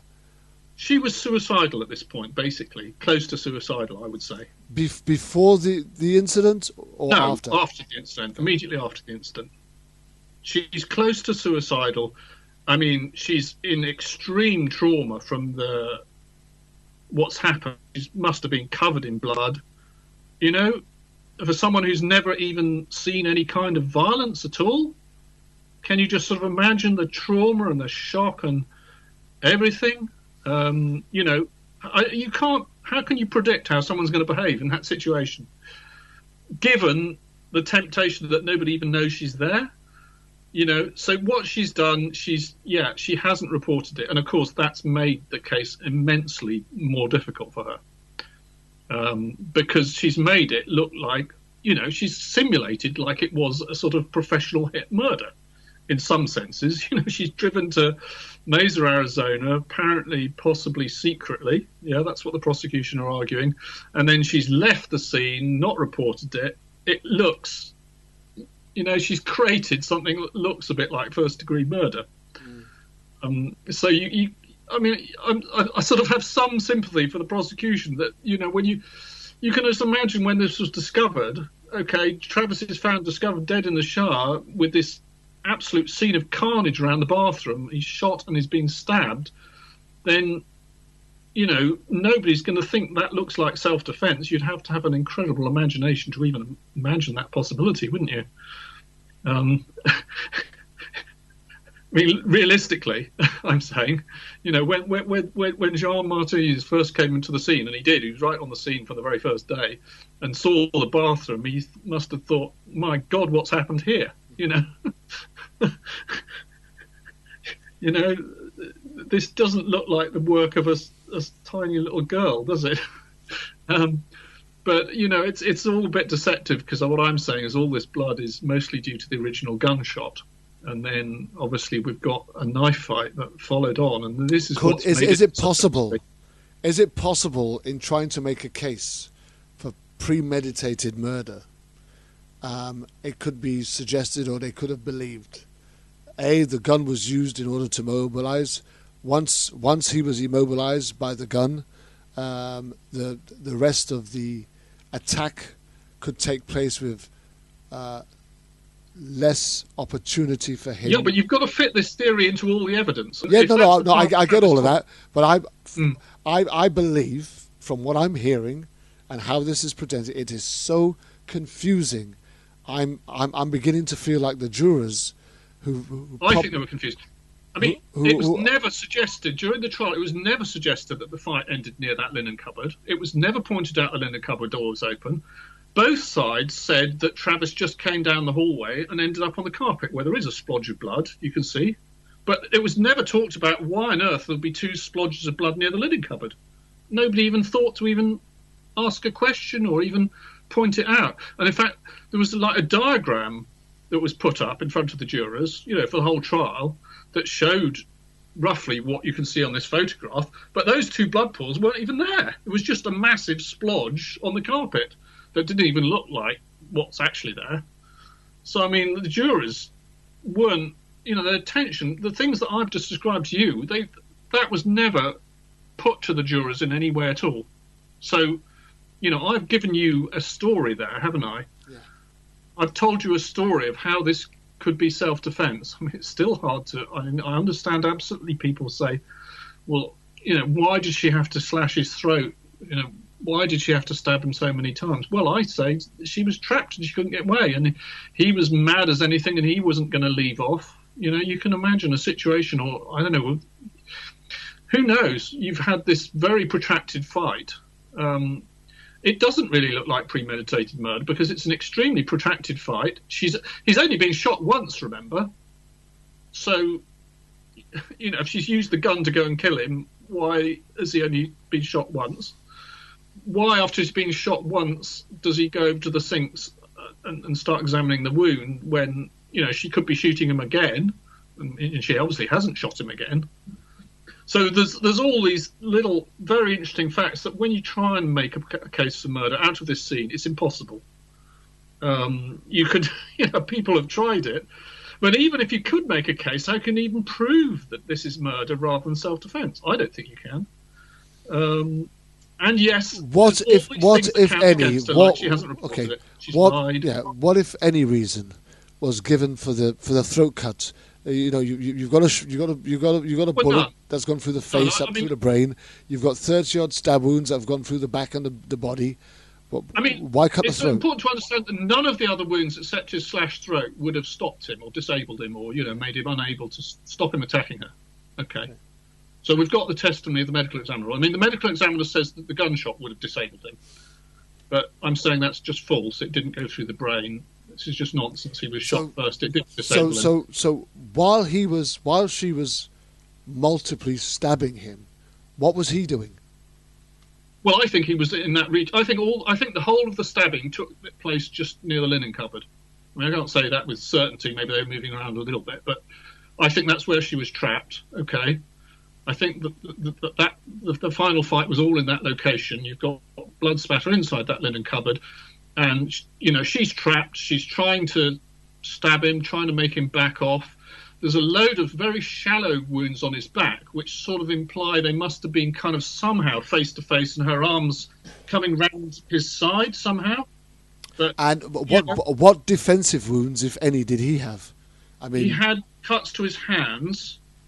But that can be from trying to grab the knife. So, I mean, that's called a defensive wound. They're fighting. But you've got to imagine if they were fighting I think he's tried to grab the knife. If they're fighting and she's stabbing at him, and unless she's absolutely 100% accurate with every stab and she's so clinically efficient, for me, I'd expect to see cuts around the arms or where the arms are coming up to protect. He had cuts on his hands. He had cuts on his hands. Whether he's fending her off, with his hands, or whether he's trying to grab the knife, I'm not sure how you can distinguish with certainty between them. And why didn't she just run? Well, because she's trapped in that linen cupboard. I don't know what he's doing. He's pinning her there. He's either pinned her sort of standing up in the linen cupboard. He's sort of crawling on the ground maybe, and she's sort of stabbing down at him a bit, or they're both on the floor. Or, I don't know what the heck's going on, Kevin. I mean, there's limits to what you can say. Absolutely, I'm totally with you. Blood. All I can say is that's where I believe the fight was, with the knife. And I don't believe the knife fight, I believe Travis approached her in that linen cupboard area, and she must have been trapped there. Because if she wasn't trapped there, she would have, run away if she could have done. So, yeah, I mean, there are limits to what we can say from the evidence. But to me, it's only opening that linen cupboard door.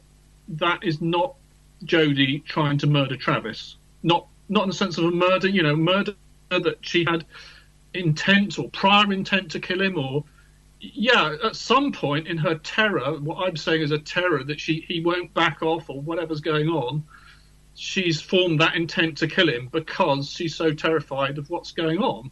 I mean, maybe she gets more terrified because the more she stabs him, the more angry he gets, or at some stage she thinks, well, God, it's reached the point I'm going to have to kill him. You know what I mean? God knows what's going through the brain. I mean, that's another thing. Have we ever discussed fight or flight? No, let's go there. If you've ever been in a fight where you've just been attacked, or there's been some situation like that where you've been fighting back on someone. Yes. I mean, the way I've experienced this once, and I didn't think about anything. I just started punching this guy because he came up and whacked me on the back of the head at a party for no reason. I didn't even see it coming, and I just jumped up and started punching him. And I wasn't thinking reasons to punch him. I wasn't thinking anything. I was just defending myself, if you like, and I didn't even know why I was doing it. And I think when you get to these sorts of extreme situations where there's extreme fear, total terror, there's no rationality going on by this stage. All that Jodie's doing is she's fighting as hard as she can. I don't think she's forming a rational intent to kill. She's just stabbing, slashing, doing whatever the heck she can. That's the way I see it. I don't know if you've ever experienced this sort of thing. For me, I just find it so sad. It becomes a basic instinct. Yeah. I find it so sad. And I think that accounts for the ferocity of, what people are saying is a ferocious, awful scene with his awful wounds to his throat. Incidentally, I mean, I think it was misconduct. At one point, the prosecutor showed a photograph where the throat wound had been greatly expanded during the course of the autopsy exam, and he showed it to a civilian witness who was just a perfectly nice young girl, and it wasn't relevant to anything that was going on. She was testifying about nothing to do with the scene. She wasn't a medical examiner or forensic expert. He puts it up on the screen for the jury to see, and it's just totally prejudicial and wrong at that point in the trial. And the witness was nearly sick and had to be excused. So, I mean, that was just one example. How are we doing for time? We've got about 12 minutes left, George. Okay, well, we've got on to... Okay, I mean, there's just one or two more things I want to talk about. I mean, we've talked about how high profile this is. This was a circus trial. Okay. The attorneys and the witnesses were getting death threats. The expert witnesses were getting death threats. The attorneys were getting death threats. There's actually a total circus going on. There's other problems. Her lead attorney, Kirk Nurmi, had a strong dislike for her. He didn't want to even defend her. He was put on the case. He wanted off the case. He even told the jury he disliked her 9 days out of 10. And after the case was over, he's written this book, basically assassinating her character, explaining how much he really disliked her. And I don't think he even ever gave her a chance. You know, he just decided she was guilty and he didn't even want to defend her. So that wasn't good. Her other attorney was much better, Jennifer Wilmot. She gave an interview after the trial in which she stated that she believed Jodi's testimony was true. And I totally agree with her. You know, this wasn't a murder planned a week in advance, as the prosecution claim. So, you know, and then you've got everyone on HLN saying Jodi's guilty, guilty, guilty. She lied. Okay, yeah, she lied. Yes, she didn't call the police. Yep, we know that. There's all these other things that didn't get in front of the jury. The failure to notice the linen cupboard door was open. The failure to get the ammunition mismatch I told you about. Yep. The failure to attack the testimony of Amanda Webb. I mean, about this store relocation, she didn't know if the records were complete. There's any number of other problems that I haven't even gone through that you can find on the website that we've been looking at. And then, Kirk Nurmi's written a book after the trial, and he's got disbarred over writing this book. And Jodi's actually sued him now for writing this book. So she's now got 3 attorneys. She's got 2 appeal attorneys and 1 civil attorney to pursue this lawsuit against them. And there's all sorts of minor misconduct by the prosecutor. I mean, can you actually say prosecution misconduct is minor? But Juan Martinez is this sort of prosecutor. I don't think he's just interested in winning. I mean, like a lot of prosecutors, but he just takes it to extremes. He would keep on getting apparently very angry at witnesses, and sort of shouting at them, even if they were his own witnesses, and even if there was no reason whatsoever to think they would, being dishonest on the stand, just girls who knew Travis, perfectly innocent Mormon girls, were called as defense witnesses. And here's the thing: the death of Travis, the death of Travis took place in 2008. There was kind of misconduct by, withholding evidence from the defense. There's this issue that the prosecutor made. Experts looked at Travis Alexander's laptop and in the first trial and said there was no pornography or a virus on it, come to that. And that was contradicting what Jodi was saying to her expert witness. So they've made a great deal of that. And then in the penalty retrial, it turns out that Jodi was telling the truth. There is pornography on this laptop. So you've got all these types of appeal issues. I mean, there's an list of appeal issues as long as your arm. And another thing, in the penalty retrial, there's allegations, and I won't put them stronger than that the prosecutor was having an affair with a blogger. Wow. And during the course of this, he enlisted her help to try and get the one juror who didn't vote for the death penalty off the jury. So, there's this circus atmosphere to the trial that is just unbelievable. Juan Martinez, the prosecutor, has also written a book and published it, in which basically he argues the gas cans prove that Jodi's guilty. Which was his big point. And then we've got the defence opening brief is due in February, and there's an appeal fund running for her as well. She's good.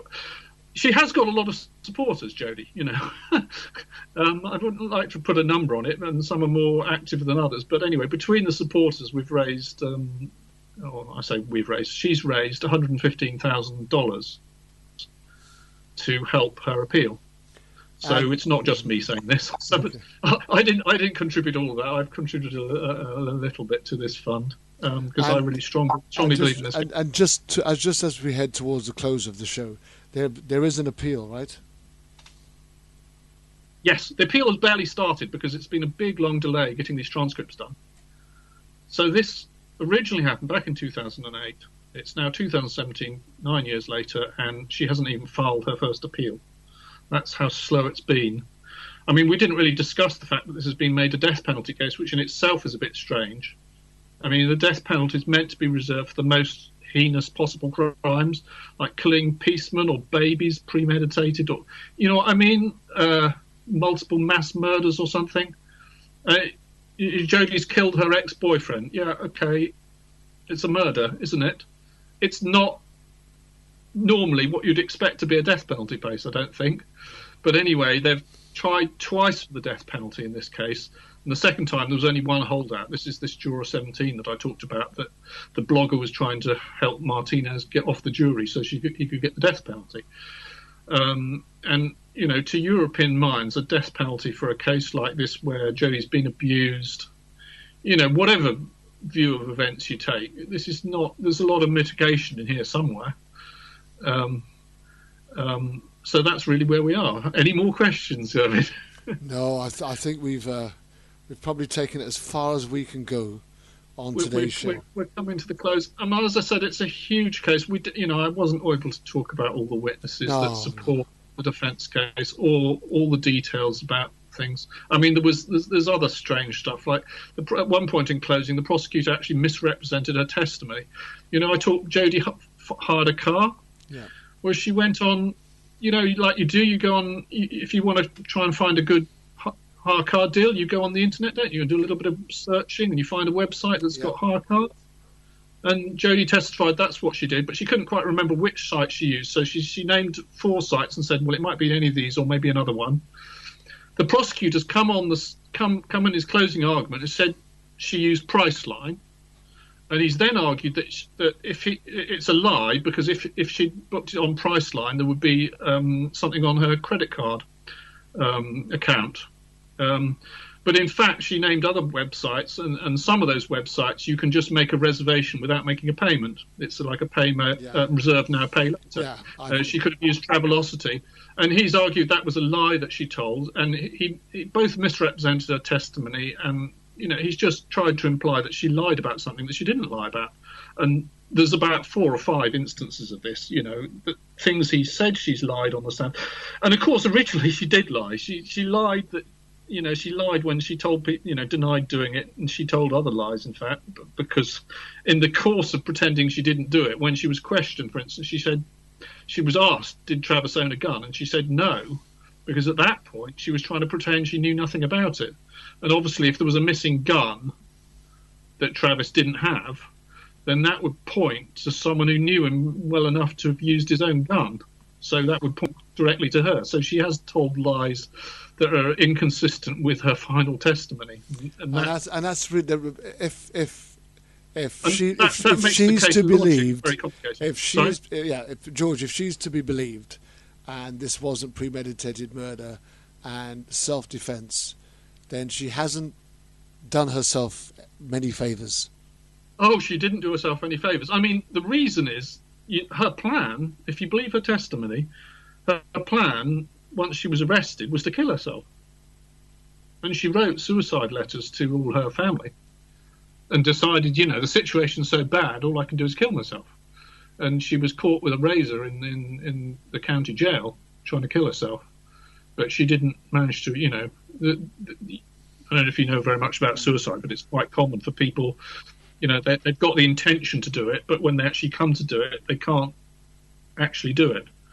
I don't think we actually had any expert testimony on that, which might have actually helped a bit, wouldn't it? You know, to explain to the boy that can happen. But anyway, so, yeah, I mean, that was her plan. Her plan was to deny everything and then kill herself. She actually made this remark, no jury will ever convict me, which is sort of being used against her, but that's what she had in mind. What she had in mind was she wasn't going to be alive.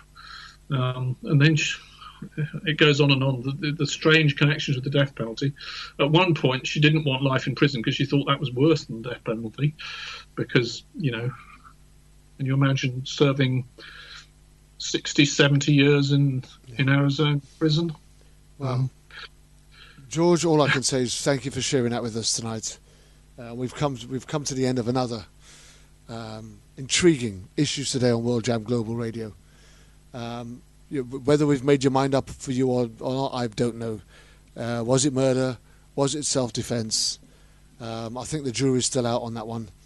My mind still ain't made up, to be honest. But I do think that the prosecution haven't convinced me. And I think we'll have to wait and see what we hear on the appeal. Exactly, Kevin. A lot of information is still to come out in this case as well. Okay, well, George, once again, I'd want to thank you for sharing that time with us. I look forward to catching up with you again real soon. It's been a pleasure, and that's George Bearwood for you. My name is Kervin Julian. This was Issues Today on World Jam Global Radio, and we're out of here. Thank you very much, George. Thank you, Kevin.